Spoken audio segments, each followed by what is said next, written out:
We have positive charges on things like hydrogen. We got negative charges on things like oxygen. Nitrogen, phosphorus, they carry negative charges, -3. And things like heavy metals,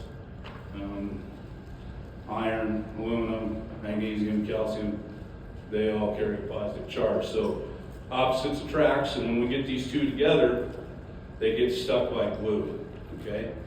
Now, right here, I went to a seed meeting, and I had one of these big companies, got a bunch of farmers, and they took us out, and they told us, it was a field day, they showed us their soybeans. They used a biological and a humic on, and yeah, it looked pretty good. The beans were about 8 inches taller than the control where they used their products, and they had the best bug in the jug, and they had the best humic, and on. We've all heard the story. And they did, they looked better. They had a better deal. So we all go back to the tent. They got a couple hundred farmers in this tent. They're about ready to serve lunch, and the guy gets up and starts talking about his nitrogen inhibitor. And I want you to be careful with this because a lot of people don't understand these things yet. We haven't been using them a long time. And even a lot of people that sell them, it's becoming increasingly clear to me they don't understand exactly how all these products work. So I want you to pay attention to this closely. This is a well-known chemical nitrogen inhibitor right here. This one right here. And you see these chlorides up here on this molecule. This is a pyridine ring. And they put this in with your fertilizer. And the reason they use this pyridine ring is it doesn't bind with the fertilizer. It stays its own thing. They put this in here, and as soon as it hits the moisture in your soil, you add a little water to it, or it rains, or as soon as it hits any moisture, it gets converted to hydrochloric acid. Okay? That's what this HCl is. Down here is my feeble attempt to draw a unicellular anaerobic heterotroph, which is the bacteria in your soil. And what this does is this hydrochloric acid comes in and melts that cell membrane, and it bursts that, it kills that biology, okay? It kills that cell. Now the reason that's important is down here you have this nitrogen, this is your nitrification process. You put on your fertilizer, it gets converted to ammonium right away, NH4, and then it takes bacteria to convert this into nitrate, or nitrite, excuse me, okay? Now in this form, this nitrite, this NO2, this isn't soluble. This is non-leachable, and that's the reason they're trying to keep it in there as long as you can. That's what their goal is. Then it takes a different bacteria to convert it onto nitrate. Now, this form is somewhat soluble, absorbable by your plant. It's available to the plant in small amounts, and this is increasingly available. But these two on the ends are leachable, and all they're doing is trying to keep that from leaching in case it rains or whatever. So they're trying to kill the biology. Now that isn't too alarming until you look at what the byproduct of that sucker is, and that's right here. This is 6-chlorophenolinic acid. Now, this thing here is called the pyridine ring, and why this is concerning, and you're probably gonna see more about this in the next, in the next 12 months. But this stuff here, it's in a lot of our pharmaceuticals, it's in all our chemicals, and it easily attaches to the filaments in our body. You can think of this sort of like the space shuttle. You can attach all kinds of different satellites to it. It's in nicotine, loratadine, your sinus medicines, things like this, and it's in a lot of our chemicals. Problem with that is that structure can get down here, and it starts honeycombing in there. It can start to stack up in your body. We have a law in the United States, and it's called a single dose toxicity law. And if it doesn't kill you in one dose, it's all right. We can keep using it, no problem. Well, the problem is if you keep drinking it every day and you keep taking a little bit more every day, this stuff can stack up in your body, and when tissue starts to grow over it, well, we won't talk about that. We all know what that is. So, anyway, it's something you need to be concerned with. I might offer an alternative to this that will stabilize the nitrogen, and I would suggest that you use some of these boys' humic acid. Okay, that'll do a fine job for you, and you won't have to worry about it. okay? And it won't kill the biology in your soil, it won't give you cancer, and it won't hurt anybody in your family, and it's good for your plants. So, we're going to talk about what that humic acid does here in just a minute. Oops.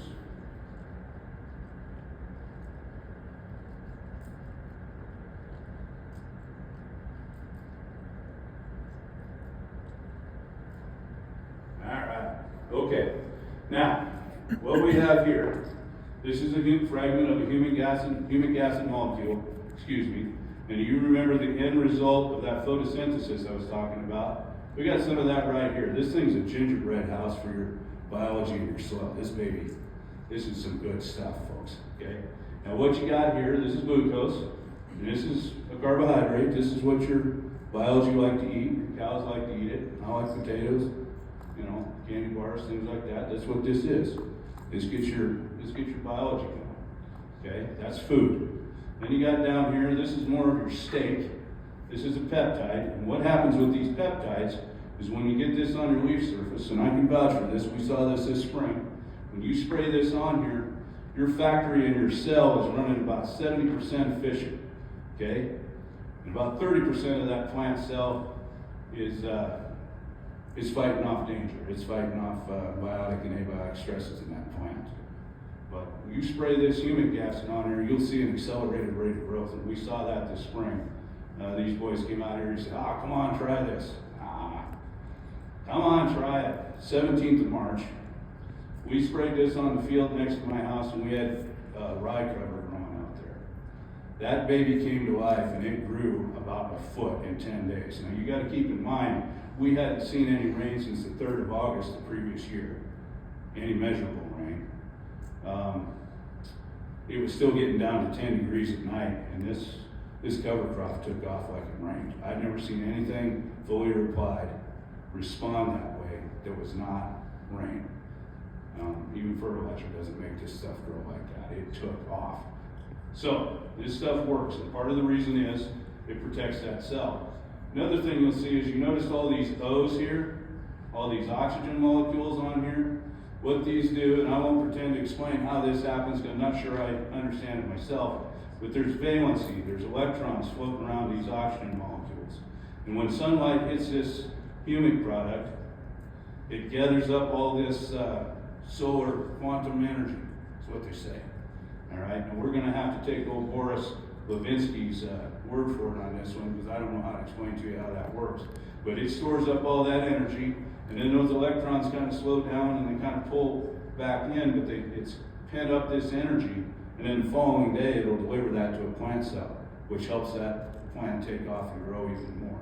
So we got a lot of stuff going on here. Now the last thing I want to point out to you is probably one of the most important, and that's this carboxyl group up here on the end. Now, we've heard all this praise about carbon last 3 or 4 years. Carbon, carbon, carbon. Everybody's talking about carbon. Well, what is it? What's it do? Why is it helping everybody? Well, what it is soil organic matter. That's what this molecule is, okay? And we're trying to increase soil organic matter. All the farm programs are to get you to reduce tillage, increase your organic matter. Plant cover crops helps increase your organic matter. And they'd like to see you put some livestock out there. That, the urine, the feces, all those things, they invigorate that biology in the soil. And it's important to remember that a lot of that bug in the jug that you're purchasing, it's in the natural flora of the digestive tract of our farm animals too. So you get a lot of it for free if you run some livestock out there. So keep that in mind. A lot of this stuff isn't as tough to figure out as you might think. So what happens with these carboxyl groups out here, here's one example. Okay. Now if you look over here at this iron, okay, this is a heavy metal, all right? I think I need to go back one more. And this might work. I was hoping I'd have a blackboard, it'd be a little easier. But we're going to say that on the opposite side of this molecule, over here, this iron, we're going to say that it's tied up with phosphorus. Iron can have a +2 or a +3 charge depending on how it was made. Phosphorus a lot of times carries a -3 charge. So if you got a +3 and you got a You got a -3, they're tied together with a triple bond. That's kind of hard to break apart. You might want to think about it sort of like if you got a teenage daughter, you don't really like her boyfriend, he's got a motorcycle and he's in a heavy metal band, and you're trying to get that separated. You want to take your magnets out right now, and we're going to stick them together. You guys got magnets? You take those magnets, and I want you to take those magnets with one hand. I want you to try to break those two apart. This is a father trying to get in the middle of this little love relationship here, you know. I mean, it's December, and let's assume that he's picking her up for school on that motorcycle. It's cold out, and you can't reason with her. She's going to go with this guy, okay? He's cool. Now, let's say, for example, your plant is the farm boy down the road, and he keeps his fences horse high and hog tight, and he's got a haircut that you can approve of, all right? And you'd like to see your daughter with that guy, but you can't get in the middle of this thing, because the harder you try to pull them apart, the tighter this bond gets. So what do? You introduce some humic acid. Let's just say humic acid is, she might be that girl that all the cheerleaders kind of like to hate, okay? So she's on the other side of this iron. Iron's in the middle, he's got a positive charge. You got your humic acid over here. And if you look at this carboxyl group up here, you see those O's, this H will go around and it'll attach to the negative charges on phosphorus, okay? These O's have a negative charge and they're pulling away at this guy here in the middle, this heavy metal dude. And let's just say she's got some features and benefits. You get that H off there, you got these two O's here, and they're pulling that guy away. And if you can get that separated, and you can get her to grab a hold of that iron, phosphorus can go down the road and be with your plant. It's really that simple, guys. It's every time you get that soil test and they come back to you and they tell you, well, you got all kinds of phosphorus and it's all tied up. How do you untie it? You untie it with humic acid, okay? Soil organic matter. All you're doing is going out there and applying more soil organic matter. And you can do this with a cover crop. You can do the same thing. It'll kick this organic matter out from the biomass. It's dead plant material. That's basically what it is. But you can do it a lot faster if you get some of it from these guys. And we need to get organic matter up. The point is, the more organic matter you have, the closer you get that up to 6%, the more it'll start removing these toxins and all these things that are tying up the minerals in your soil. Now, consequently, I might point out that, I don't know if you can see the top of it, but this article I found was written by a gentleman, his name was Boris Levinsky, and he was a Soviet-era farmer, and he credited Lydia Kristeva, and she was one of the first people to start studying these humates. They've been around for millennia, the Aztecs, the Mayans, the Olmecs, they use all this stuff, okay? We talk about terra preta and the soils that we're finding in the Amazon, okay? It's not anything new, but she was the first one to start researching it. And if you think about what was going on after World War II on the east side of that Iron Curtain, well, a lot of it had to do with soil amendments probably just weren't available to them. So they were playing around with this to try to extract the stuff that was already in their soil. And they're telling us that we've got close to 9,000 pounds per acre on average of phosphorus that's already in our soils. So if we can get some of that freed up, might start improving our ROI and making a little more money. So anyway, that's kind of what I had to talk about with that. The nitrification, let's see here. Oh, this is something that I wanted to talk about. Been speaking with a gentleman recently who is kind of in that group with Kip Colors and Randy Dowdy and all these guys that are winning these yield contests. And there's three things that I have learned that I was able to extract from him. And it starts with your carbon, three things that you've got to know before they'll ever start or enter a field into those yield contests. The first one is your carbon levels have got to be 300 to 500 parts per million. You gotta have them up there. The second thing you gotta have is your carbon to nitrogen ratio's gotta be at least 15:1. Okay, you gotta get some carbon in there to get this to work. And the third one, and the most important one, at least I think, I've never raised 600 bushel corn, but you know, there's hope. We're looking down here. If you're a disker, and you like to plow, we all do. You know, I'm one of those guys. My dad had 2 Steigers when I was a kid. And if he could get my son to go run that thing, he resurrected one of his 1974 Steigers, put a new drop box in it this fall.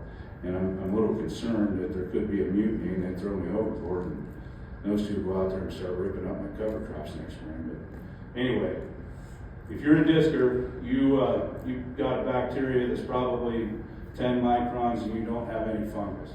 Okay, you want to get up here right before we start planting. You know, we got trees growing.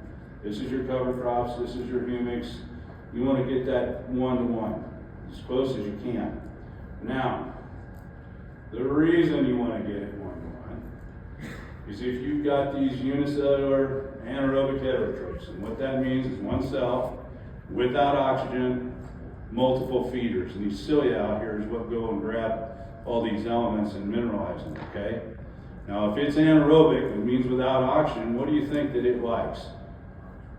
It likes oxygen. It's going to come in here, it's going to start grabbing your oxygen molecules off of there. But what do you think happens to your nitrogen if you don't have an equal amount of something that's aerobic? Come in and grab that once it separates it. Every time it rains, or you roll over there with that disc, oh, it smells good, doesn't it? You smelling rain? No, you're smelling gas. You're smelling gas that's being released from the soil. Okay? And if you don't have something to grab that nitrogen, once these little devils, you know, think of the Tic Tac guy, they're more in the fungus. Think of that Tic Tac guy coming over here and he grabs that nitrogen, you don't have something to grab it. Where do you think your nitrogen is going to go? It's going to float away. Okay? Or it can be leached. But you want to have that balance. So once these organisms, once they grab a hold of that, they're going to deliver it to a plant. That won't be leached anymore. Okay? That can't get away. It will take that, it'll take it over to a plant root and it'll deliver it.